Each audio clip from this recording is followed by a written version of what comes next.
Hello and welcome to a gameplay for all seasons. Now this Hogwarts Legacy video is effectively a follow-on from the very last Hogwarts Legacy video I had. Now the last Hogwarts Legacy video was talking you through everything official we got from 2021, and the reason I wanted to do that is there's a lot of rumours and conjecture and it can potentially get a bit confusing as to what's official and what's not.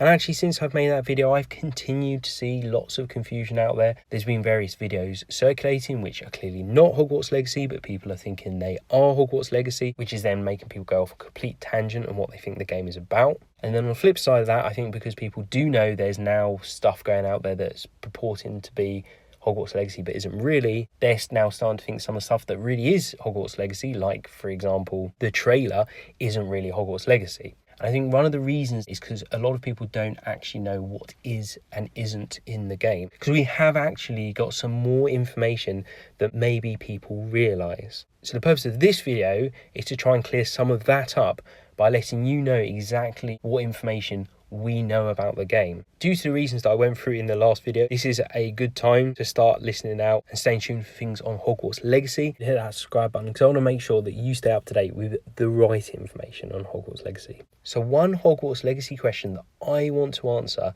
before I go into exactly what we know about the game has jumped out at me from a video I made very recently talking about Hogsmeade. And in that video, I mentioned about the fact that Ollivanders is in Hogsmeade. Now, 3 or 4 people replied to that saying it's not in Hogsmeade, it's in Diagon Alley, which obviously there is an Ollivanders in Diagon Alley, but there is also an Ollivanders in Hogsmeade, which is the one I showed a picture of in that video. Again, you have to be slightly careful of which websites you go to, because some websites don't list every single shop in Hogsmeade, and some of them just have slightly the wrong list. But if you go to the right websites, for example, the Harry Potter Wiki, you can see there are 2 Ollivanders, one in Diagon Alley that we all know, and then also one on High Street in Hogsmeade.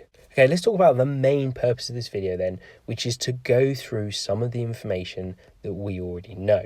And again, going to official places because they are the best places to get information from. And some of you may have already seen these and read these, but it's quite a long time ago now. It's good to refresh your memory just before we're probably going to get, or hopefully just before we're going to get an update on Hogwarts Legacy to keep it in your mind. If you go to the Hogwarts Legacy website and the area you go to in the FAQs, there is quite a lot of interesting information. And I'm just going to pull out 2 of the questions which I think tell us something interesting. So the first one, which is a very simple question, is will you see Harry Potter, Hermione Granger or Ron Weasley in the game? The very simple answer is no. Hogwarts Legacy is set in the 1800s before the time period of J.K. Rowling's original stories. Now, if you see anywhere something that says it is to do with Hogwarts Legacy and it has Harry or any of those guys in the game, it is not a Hogwarts Legacy game. So that hopefully should clear up a bit of confusion that potentially there is there. So other question I want to go through is how do you play Hogwarts Legacy? Now I think this is the most interesting question on here because it's not that long the answer, but it tells you quite a lot about it. So the answer is Hogwarts Legacy is filled with immersive magic, putting players at the centre of their adventure to become the witch or wizard they choose to be, which is obviously very interesting. Hopefully there'll be morals of which way you go. This is kind of the first part that tells you that is something we'll have.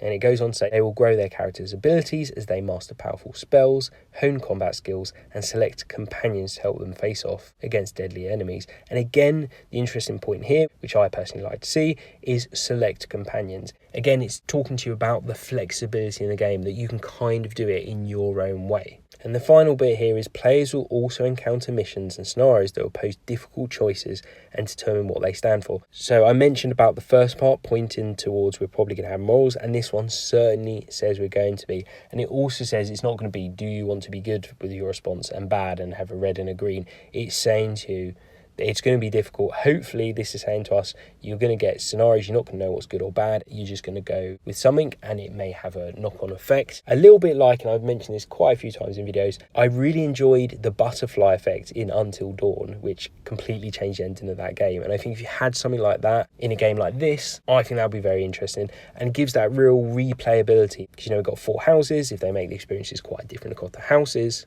then you want to be able to be a good character, a bad character, a character in the middle, and what have you. And it's this question really that's created a lot of conversation, and as to why there are videos out there about these things. And I think sometimes people think that we don't know this and people are just hoping for everything from Hogwarts Legacy, but actually they are telling us that these things are going to be in there, so it seems reasonable to talk about them.